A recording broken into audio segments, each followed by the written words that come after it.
अस्सलाम वालेकुम students, today my lecture number 7 waves as a carrier of energy. मतलब कि जो एनर्जी है वो वेव्स के थ्रू जो है ना वो एक जगह से दूसरी जगह जो है वो ट्रांसफर होती है। लेकिन एक्चुअली मैं आपको बता दूं कि ये जो एनर्जी है that is transfer through matter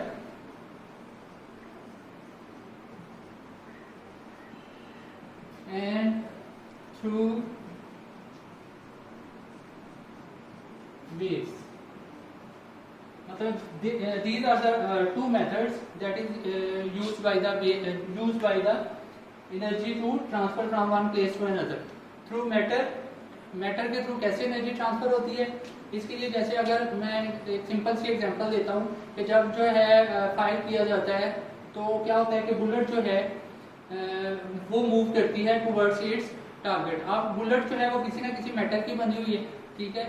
let's suppose के वो लेड की बनी हुई है, तो इट्स मीन्स के यहाँ पे जो लेड है वो एक मीडियम है, वो एक जो है वो जरिया है जिसके थ्रू जो है वो एनर्जी जो है वो ट्रांसफर हो रही है। और एनर्जी कैसी है, वो काइनेटिक एनर्जी है। जब बुलेट मूव करती है उसकी स्पीड बहुत ज्यादा होती है, तो इसका मतलब यह है कि उसमें जो काइनेटिक एनर्जी है वो स्टोर है और वो उस काइनेटिक एनर्जी की वजह से अपने बुलेट अपने टारगेट की तरफ मूव करती है और जैसे ही टारगेट को हिट करती है तो उसको जो है वो डैमेज करती है, ठीक है। तो इस तरह यहाँ की एनर्जी ट्रांसफर हो रही है थ्रू मैटर, ठीक है, जो कि मेरा पहला पॉइंट है कि मैटर के थ्रू भी एनर्जी ट्रांसफर होती है। इसी तरह अगर हम एक और एग्जांपल कंसीडर कर लें कि ये जो डैम्स हैं इनमें जो वाटर जो है वो स्टोर किया होता है और वाटर जो है रिजर्वायर में स्टोर किया होता है और जब वो हाइट से इनिशियली जो है उसमें पोटेंशियल एनर्जी होती है, जब वो हाइट से स्लाइड करता हुआ जब उसमें काइनेटिक एनर्जी होती है तो टरबाइन तक पहुंचता है और टरबाइन जो है वो मूव करते हैं, जिससे क्या होता है कि इलेक्ट्रिसिटी जो है वो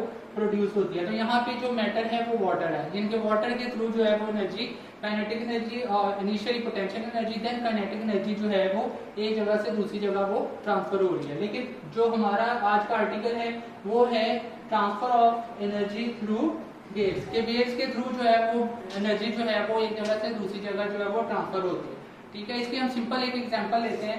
जैसे अगर एक स्ट्रिंग है, ठीक है, ये उसकी नॉर्मल पोजीशन है, आप इसको ऑसिलेट करते हैं तो इसमें जो है ना वो वेव्स प्रोड्यूस होती है, ठीक है। इधर से पकड़ के आपने इसको ऑसिलेट किया तो इस तरह क्या हुआ कि वेव जो है वो प्रोड्यूस हो रही है, ठीक है। अब एक्चुअली क्या हुआ कि आपने अपनी मस्कुलर एनर्जी जो है ना वो यहाँ पे वेव्स को जो है ना वो प्रोवाइड किया, आपने यहाँ पे मस्कुलर एनर्जी जो है वो दी है और वो मस्कुलर एनर्जी जो है वो वेव्स के थ्रू जो है ना वो इस पॉइंट तक आके जो है ना वो खत्म हो गई है, ठीक है। तो बेसिकली क्या होता है कि आप जो एनर्जी दे रहे हैं इससे जो स्ट्रिंग के कॉन्स्टिट्यूएंट पार्टिकल्स हैं, जो साथ साथ वाले पार्टिकल्स हैं वो डिस्टर्ब होते हैं और एनर्जी जो है वो उसको एक जगह से दूसरी जगह लेके जो है वो जाते हैं। इसके अलावा अगर आप चाहते हैं कि ज्यादा एनर्जी ट्रांसफर हो तो आप इसकी जो वेवलेंथ है ना वो बढ़ा दें। अब इसकी वेवलेंथ कैसे बढ़ा सकते हैं कि आप इसको जो है वो ज्यादा हाइट पे लाके ऑसिलेट करवाएं। जब आप ज्यादा हाइट पे लाके ऑसिलेट करेंगे तो उस सूरत में क्या होगा कि वेव जो है उसका एम्पलीट्यूड जो है वो ज्यादा होगा और जब एम्पलीट्यूड ज्यादा होगा तो उस सूरत में भी एनर्जी जो है वो ट्रांसफर होती है। जैसे यहाँ पे देखें कि ये एम्पलीट्यूड है, ठीक है। अगर आप चाहते हैं कि ज्यादा एनर्जी ट्रांसफर हो तो आप इस एम्पलीट्यूड को बढ़ा दें, मतलब कि नॉर्मल पोजीशन से आप स्ट्रिंग को पकड़ के उसका जो ऑसिलेशन पॉइंट है उसको ऊपर तक कर दें, ज्यादा हाइट पे जाके जो है ना आप इसको मूव करवाएं तो फिर क्या होगा कि ज्यादा एम्पलीट्यूड होगा और जब ज्यादा एम्पलीट्यूड आप क्रिएट करवाना चाह रहे हैं तो उस सूरत में आपको ज्यादा एनर्जी देनी पड़ती है और जब आप ज्यादा एनर्जी देंगे, ठीक है, मतलब ये होगा कि जब ज्यादा एनर्जी होगी तो आपकी जो मस्कुलर एनर्जी है वो ज्यादा कंज्यूम होगी और वही वाली एनर्जी जो है वो आगे की तरफ मूव करेगी। और दूसरा पॉइंट ऐसे भी है कि अगर आप एम्पलीट्यूड नहीं बढ़ाना चाहते तो आप इसकी फ्रीक्वेंसी बढ़ा दें। फ्रीक्वेंसी क्या होती है, number of waves passing through a point in 1 second. आप इसको बढ़ा दें तो उस सूरत में जो है एनर्जी जो है that will transfer much greater, मतलब कि आप फ्रीक्वेंसी बढ़ा दें। वेव बेशक जो है वो स्मॉल ही रहे लेकिन number of wave passing through a point in 1 second जिसे हम फ्रीक्वेंसी कहते हैं उसको आप बढ़ा दें। उसके लिए आप इसको ज्यादा ऑसिलेट करना पड़ेगा। जब आप इसको इधर से पकड़ के ज्यादा जो है वो ऑसिलेट करेंगे ज्यादा दफा तो उससे क्या होगा कि ज्यादा एनर्जी जो है मस्कुलर एनर्जी एक एंड से दूसरे एंड की तरफ जो है वो ट्रांसफर होगी। तो ये है थ्रू मैटर। थ्रू वेव्स की एनर्जी जो है वो एक जगह से दूसरी जगह जो है वो ट्रांसफर हो रही है। इसी तरह एक और एक्टिविटी इसने बुक वाले ने करके बताई है कि अगर आप किसी पॉन्ड के किनारे बैठे हैं, किसी किनारे जो पॉन्ड के किनारे बैठे हैं, और क्या है कि आप उसमें एक स्टोन जो है वो थ्रो करते हैं, तो क्या होता है, एक वेव प्रोड्यूस होती है, सर्कुलर वेव होती है, प्रोड्यूस होती है, और वो एंड पे जाके जो है बैंक्स पे जाके जो है ना किनारों पे जाके खत्म हो जाती है। फिर आप एक और फेंकते हैं तो फिर क्या होता है कि वाटर वेव प्रोड्यूस होती है, ठीक है, और सर्कल में होती है, और वो जो है अगेन जो है वो बैंक पे जाके जो है ना किनारों पे जाके खत्म हो जाती है, ठीक है। इसी तरह अगर आप रास्ते में एक कॉर्क रख दें, ठीक है, वेव के रास्ते में एक कॉर्क रख दें, इसी तरह क्या करें कि आप स्टोन को थ्रो करें। जब आप स्टोन को थ्रो कर रहे हैं तो आप अपनी मस्कुलर एनर्जी यूज कर रहे हैं, और वही मस्कुलर एनर्जी स्टोन के थ्रू वेव्स की फॉर्म में जो है ना उस कॉर्क तक पहुंच जाएगी, और कॉर्क जो है ना वो वाइब्रेट करेगा, जिसका मतलब ये हुआ कि जो एनर्जी है वो ट्रांसफर हो रही है थ्रू वेव्स, ठीक है। इसी तरह अगर आप कॉमन एग्जांपल ले लें कि अगर खुदा ना करें कहीं पे ब्लास्ट होता है तो सारे जो बिल्डिंग्स होती हैं, उनके जो विंडो पेन्स होते हैं, उनके जो शीशे हैं वो टूट जाते हैं। वहां पे कोई किसी मतलब कोई स्टोन नहीं जाता, वो साउंड वेव्स होती हैं, उनकी इतनी ज्यादा इंटेंसिटी होती है कि वो शीशे जो होते हैं विंडो पेन्स के वो टूट जाते हैं, ठीक है। तो इस सूरत में भी क्या हुआ कि एनर्जी जो है एक्चुअली ट्रांसफर हो रही है from one point two another, ठीक है, एक जगह से दूसरी जगह जो है वो एनर्जी ट्रांसफर हो रही है। याद रखें कि वाटर के थ्रू जब एनर्जी ट्रांसफर हो रही है तो ये ऐसे ही है कि इसमें जो वाटर है वो एज अ मेटल जो है वो एनर्जी ट्रांसफर हो रही है। स्ट्रिंग के केस में क्या है, स्ट्रिंग एक मेटल है जो कि एनर्जी को एक जगह से दूसरी जगह ट्रांसफर होती है कर रही है। लेकिन इसमें याद रखें कि वाटर वेव्स हो या स्ट्रिंग हो, इसमें पार्टिकल्स उधर ही मूव करते हैं, ठीक है, वो वेव्स के साथ मूव नहीं करते, ठीक है, उधर ही मूव कर रहे हैं, लेकिन एनर्जी जो है वो एक जगह से दूसरी जगह वो पहुंच रही है। तो ये मेरा पहला पॉइंट था, ठीक है।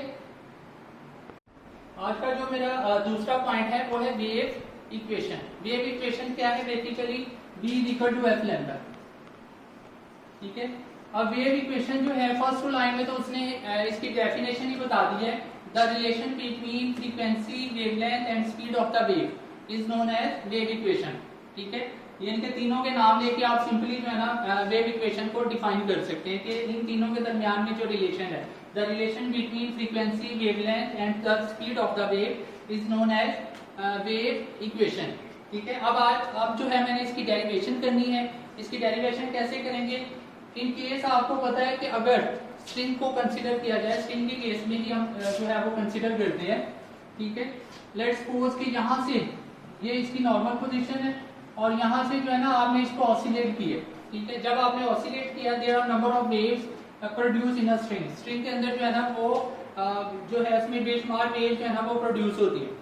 लेट्स सपोज कि यहाँ से जब आपने इसको ऑसिलेट किया तो वेव्स ने यहाँ तक आने के लिए जो डिस्टेंस कवर किया है ना वो d के इक्वल है, ठीक है। डिस्टेंस है क्योंकि ये स्ट्रेट लाइन में डिस्टेंस है, तो इसको आप d से भी नोट कर सकते हैं, अगर आप s से चाहें तो ऐसे भी लिख सकते हैं, ठीक है। अब यहाँ से लेके यहाँ तक जो डिस्टेंस है वो d है, और यहाँ से यहाँ तक आने के लिए जो टाइम लगा है t है, ठीक है। तो आपके पास जो इक्वेशन होगी वो क्या होगी, आप लिखेंगे देन इन दिस केस अगर आप स्पीड को इन्वॉल्व कर लें कि यहाँ से यहाँ तक आने के लिए उसकी स्पीड क्या होगी, तो आप सिंपल लिखेंगे v is equal to D over T. तो ये आपके पास इक्वेशन आ जाएगी v is equal to D over T, ठीक है। इतने से एरिया में मैं इसकी डेरिवेशन कर दूंगा आसानी से, ठीक है।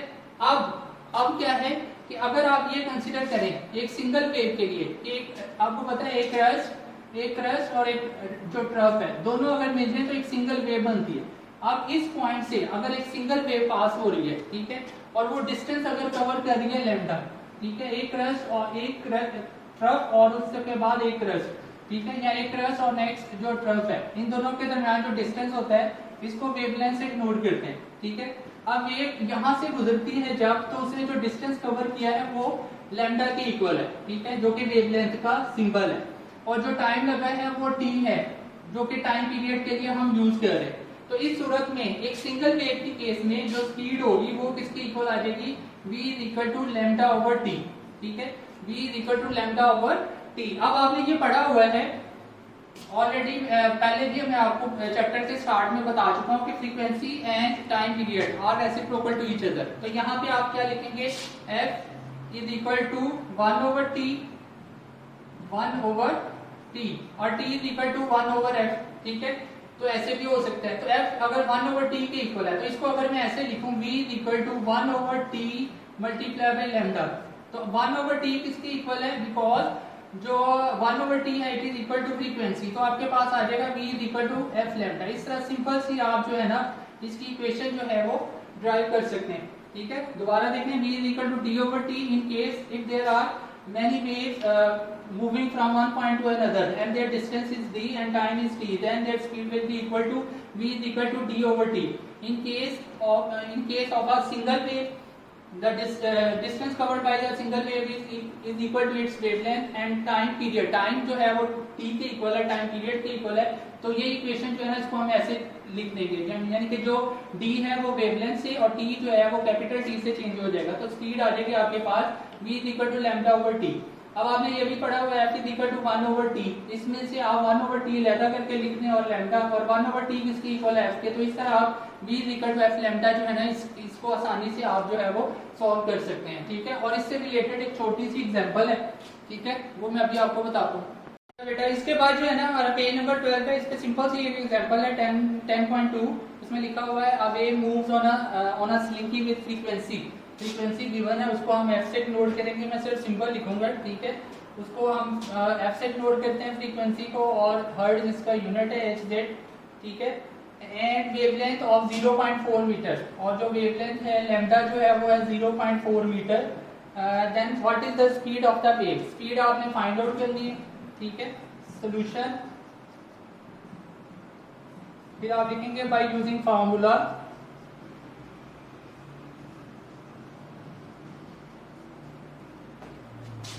v is equal to f lambda. अब इसमें आप वैल्यू पुट करें, v आपने फाइंड आउट करना है, f जो है वो 4 है और लैम्डा जो है वो 0.4। तो इस तरह आपके पास आ जाएगा 1.6, ठीक है, 1.6 मीटर पर सेकेंड। ठीक है, उसके बाद आप हेंस लिखेंगे कि आपने क्या फाइंड आउट किया है? Speed of the wave. Speed आपने फाइंड आउट की है वो है 1.6 मीटर पर सेकेंड। ठीक है, तो ये मेरा आज का पॉइंट थे और एक एग्जांपल थी। ठीक है जी, थैंक यू सो मच।